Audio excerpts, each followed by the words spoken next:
of us struggle to be taken serious. All of us want to be respected and admired by our peers. We want girls to like us and guys to take us seriously. But the problem of the jargonite, the person who is stuck in their head, is that they are not taken seriously by anyone. They are sort of ignored. And this might be someone who's very, very smart, someone who's got all this big brain knowledge that they've collected from Reddit, from libraries, all over the place. They've gathered up all this knowledge and they've stacked it within the filing cabinet of their mind. And they want to be admired for something. Now, they can't really be admired for who they are because they don't like who they are deep down. They don't admire themselves. They don't feel like they are something, shall we say, worthy of admiration. So what they do is they actually start to think that the knowledge that they have gathered is what they should be admired for. I am special because of my knowledge. I'm the enlightened one. I've stacked this big blockage of jargon within my mind, and I wish to show people that I have this. And then if I actually build this up and make this perfect palace of jargon in my mind and concepts and words and show it to people, people will like me. People will be like, wow, that guy's really smart. Wow, that guy knows a lot of stuff. Why, that information guy, he's really, maybe girls will be like, it's really hot how much he knows about biology and about about physics. Like, it's so gorgeous. It's so sexually attractive to see how much knowledge he has.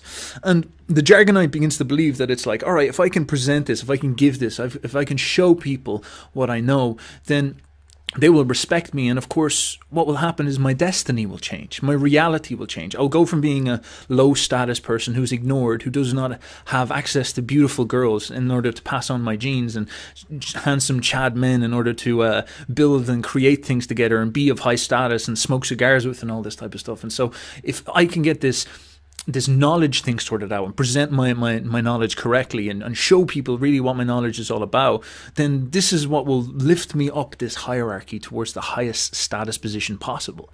And so the jargonite, the information guy, he runs around and he starts to try to show, he starts to try to explain to people. He overcomes all that fear of talking to people, and he goes into the party, has a couple of drinks, and he slings his arm over the girl and he just starts, ranting in her ear about quantum physics or something like this, or Jung. He's like, do you know the archetype of the nice guy? Yeah.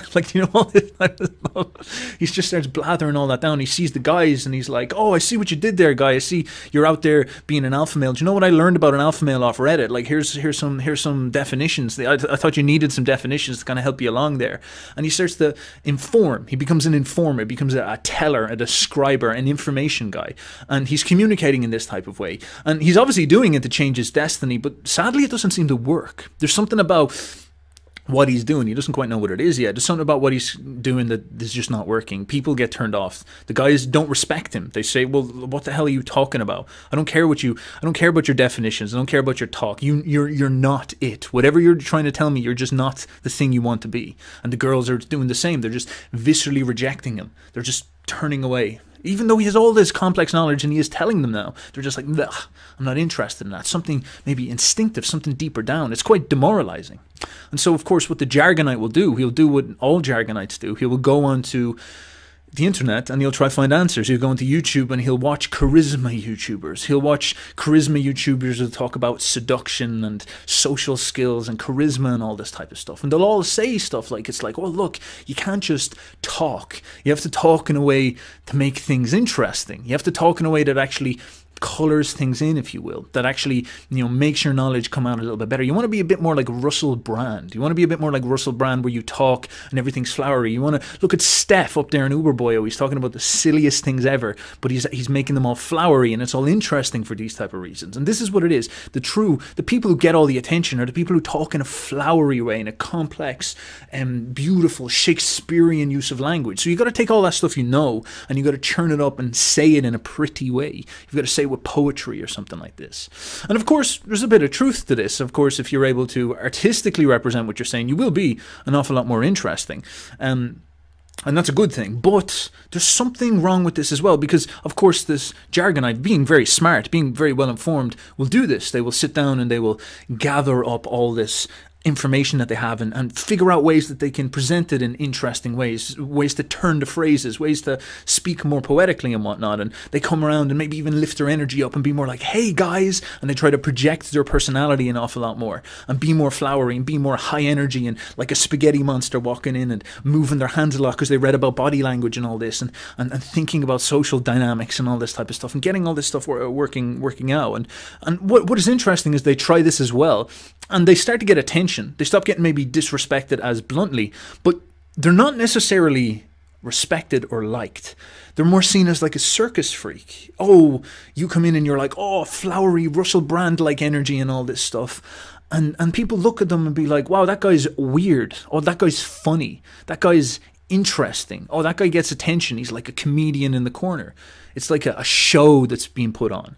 And he's saying all these funny, crazy, interesting things. It's like some type of show, some type of thing. And he'll get attention, but he won't get respect.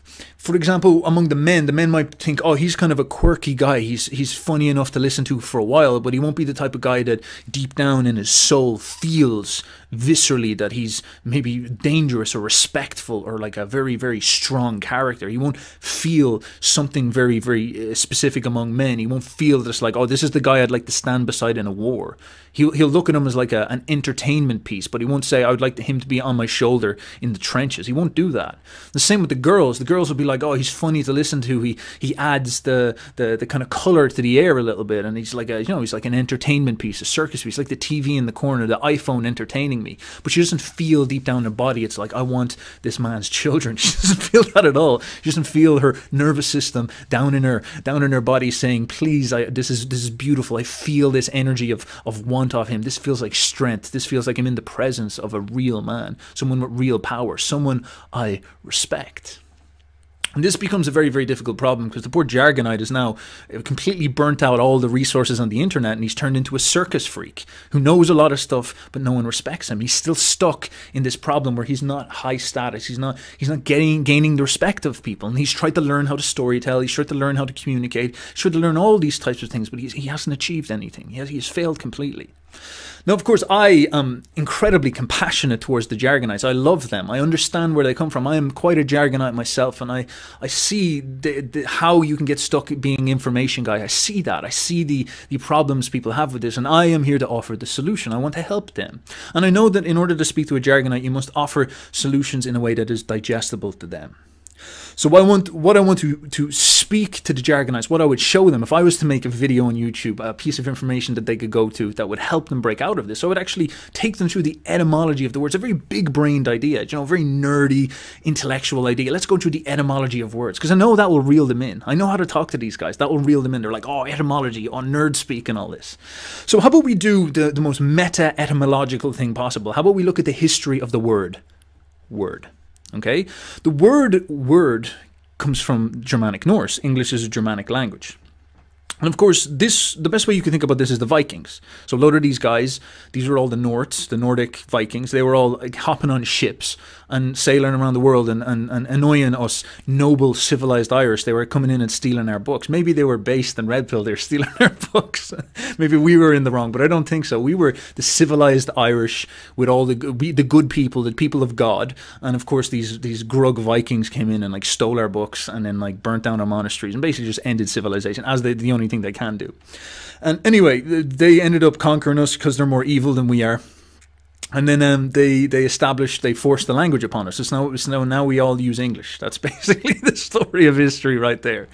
So what you notice about this word is that it comes down from an old Norse word which meant weird, which is actually the word for destiny or fate. Now this old word, this idea of destiny, the tying of these two strange concepts, it's very hard for our minds to wrap ourselves around what this might mean. Like, what's going on here? These Vikings, what were they sort of thinking? Why was it making sense? How did this make sense to them? Now, the way you could think about this is actually quite similar to the law of attraction. You can imagine the Vikings in their longboat reading The Secret, and thinking to themselves, they're like a load of Napoleon Hills, just charging through the ocean towards Ireland, and thinking to themselves, right, if I say it, it will become manifest. They're like manifesting their reality, manifesting their destiny. They're visualizing. They're all these crazy guys just sort of willing the world to change in some type of sense. And this idea of thinking, of conceptualizing, of articulating, even in vision and speech, this is tied to the idea of fate and destiny and future. And it starts to make a little bit of sense there if you imagine them like law of attraction Vikings. This is the new definition of how the Vikings work. And the thing about this is that it's not just trivial words. This is what's so fascinating about our modern conceptions of language. We see language as a trivial tool that just can be thrown around and used in a flowery way to mean anything at all. It can be just like dancing, pretty concepts that have no point or weight to them at all. But the Vikings didn't see it that way. The Vikings saw words as destiny. They saw them as very heavy things, very serious things. If you say something, you're not supposed to just fucking talk shit. You're supposed to say what you mean, and you're supposed to be very, very careful about what you say. And what this does, this focus on making your words very, very real and visceral, is that it gives them weight, it gives them body, it gives them heaviness. Now, this is where the jargon I can start to learn what he's starting to look for, because of course the jargon to this point has only seen words as these funny little concepts that he can dazzle people with, or maybe act flowery and circus-like. But he's never thought about adding body to them, adding balls to them, adding some type of weight to his words, adding some type of gravitas to his words, consequence to his words. Think about it this way. If I say to you, I will fight any man who disrespects me, and then you're thinking, oh, cool idea, bro, but then someone disrespects me and I actually stand up and I fight him, you're going to kind of think, all right, that guy actually means stuff when he says it. If I'm going to go around and say to myself, all right, I'm going to do 400 push-ups today, and you say, yeah, I've said that before, and then you actually do those 400 push-ups, it's like you've created a relationship between the truth and your words. You've made your words real and serious. It's like when you say something, your willpower is going to come up and back it up. And so instead of you being like a comedian, funny guy, when you speak, people are like, whoa, oh God, he's after saying something again. That means he's going to do something. He's going to take action. There's a relationship between your words and your actions, and therefore there's a relationship between your words and your destiny. And this gives this gravitas, this weight, this power, this charge to your words, because it's like, all right, that's a person who follows through with what he says. That's a person who actually takes action. That's a person who has willpower underneath his words. And this creates something quite profound with language and words. It's an awful lot like money, actually, in terms of the concept of value. We use fiat money right now. Fiat money is very abstract. It's very much like a circus. It's very much inflated. It's trivial. Money can just be printed out of nowhere and it can mean anything. It's all conceptual and in our mind. It's all very left hemispheric, up there in the noggin and all this type of stuff. And the idea of what money is like, it's not like it's just fiat. It's just like a floating cloud, you know? Whereas you can think about money like Bitcoin, money like gold, money like, you could say, money backed by hegemony.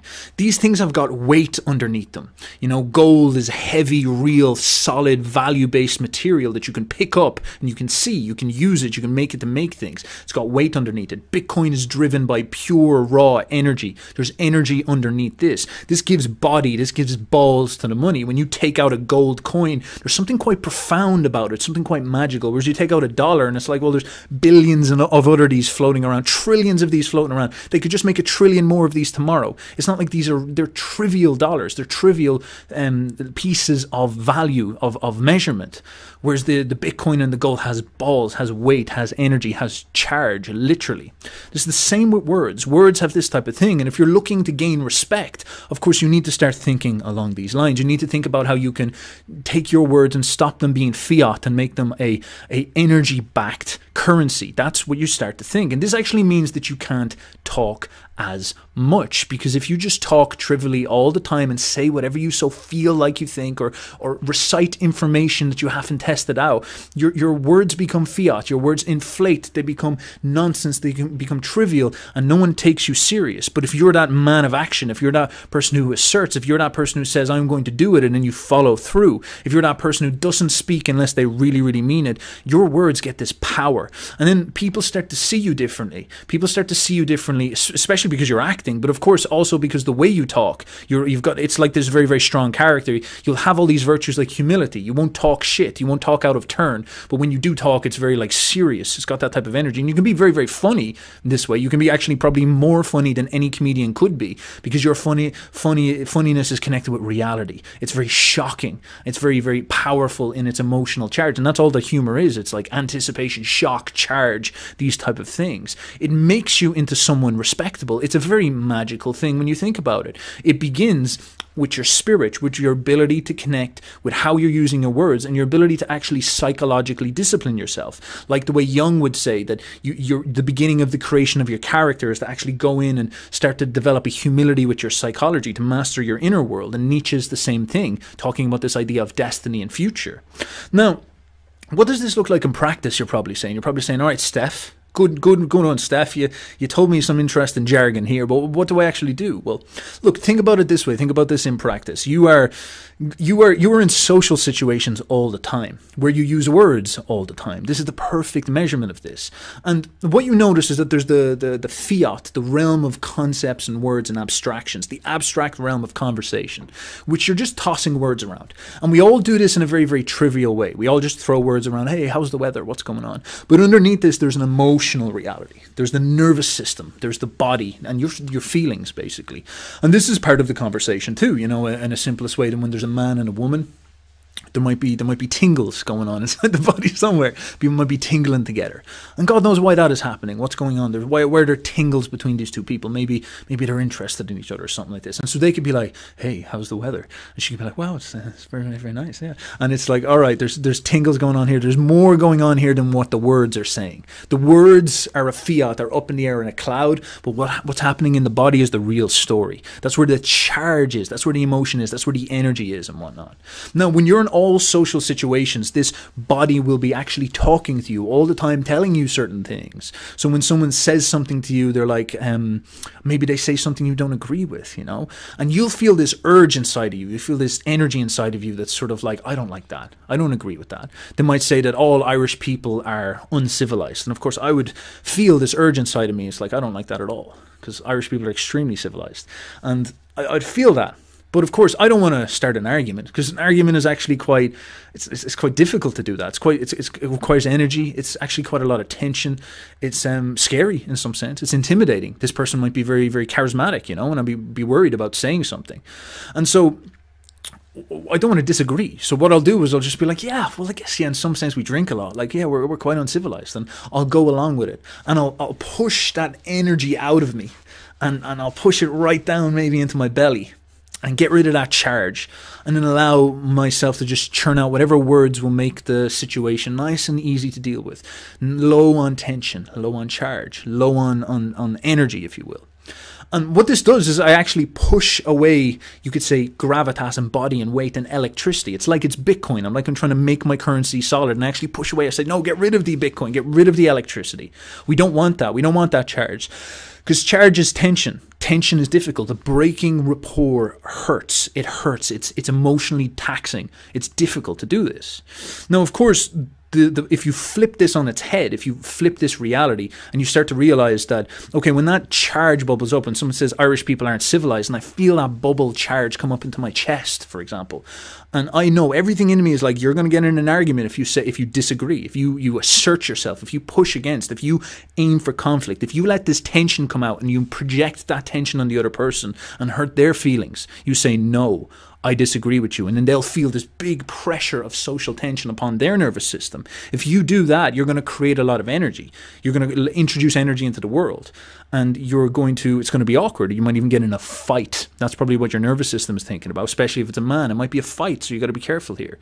But the thing is that if you do that, you're inviting energy into your life. You're connecting your words with your felt experience of your body and your emotions. You're connecting your words with the tensions in your body. You're giving your words psychic charge. You're giving your words magical power.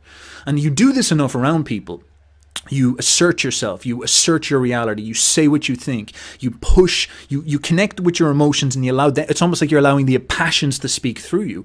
People will start to feel that charge around you because, as I said, when you speak it out loud, it's like the charge goes into your words and then it hits people and they feel, whoa, I felt that in my chest. That guy disagreed with me. And now I have to stand up for myself. And you'll find that actually oftentimes they will buckle because they're a human like you and they're used to just talking frivolously and people not challenging them. And then you're this person who challenges them and they're like, whoa, that hurt. That's scary. And then they might even start doing funny stuff. You'll notice this where they're like, oh, well, you know, okay, yeah, agree to disagree. Well, I guess you're right. And then they'll change their opinion that you'll find out that they don't actually mean it. They don't mean it. They don't have what you could say the ability to face the tension in their body.